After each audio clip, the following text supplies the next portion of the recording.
നമസ്കാരം. എന്റെ വാർത്തയിലേക്ക് സ്വാഗതം. ഓസ്ട്രേലിയയിൽ മന്ത്രിയായി സ്ഥാനമേറ്റ ആദ്യ മലയാളി ജിൻസൺ ആന്റോ ചാൾസിന് ഊഷ്മള സ്വീകരണമൊരുക്കി ഓസ്ട്രേലിയൻ മലയാളികൾ. ഗോൾഡ് കോസ്റ്റിൽ നടന്ന ചടങ്ങ് സംവിധായകൻ വൈശാഖ് ഉദ്ഘാടനം ചെയ്തു.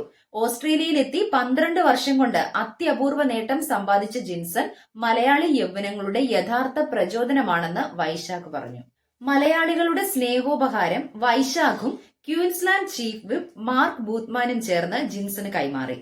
അതേസമയം ഓസ്ട്രേലിയയിൽ കുടിയേറിയ മലയാളികളുടെ മാതാപിതാക്കളെ അവരുടെ സീറ്റിലെത്തി പൂക്കൾ സമ്മാനിച്ചുകൊണ്ട് ജിൻസൺ ആദരിച്ചു. ഓസ്ട്രേലിയയിലെ പ്രശസ്തമായ മലയാളി മ്യൂസിക് ബാൻഡ് മൾബരീസിന്റെ മ്യൂസിക് ഷോ ചടങ്ങിന് മാറ്റുകൂട്ടി.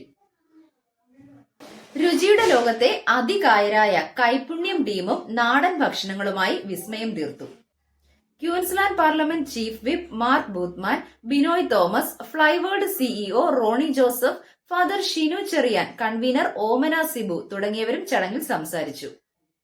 ജിംജിത്ത് ജോസഫും തോമസ് ലിസ്മോറുമായിരുന്നു പരിപാടിയുടെ കോർഡിനേറ്റേഴ്സ്. കഴിഞ്ഞ ഒരു വർഷത്തിനിടയിൽ ഗോൾഡ് കോസ്റ്റിൽ നിന്ന് വിവിധ മേഖലകളിൽ ശ്രദ്ധേയ നേട്ടം കൈവരിച്ച മലയാളികളെയും ചടങ്ങിൽ ആദരിച്ചു. മെൻ ഇൻ ഗോൾഡ് കോസ്റ്റിലായിരുന്നു പരിപാടിയുടെ സംഘാടകർ.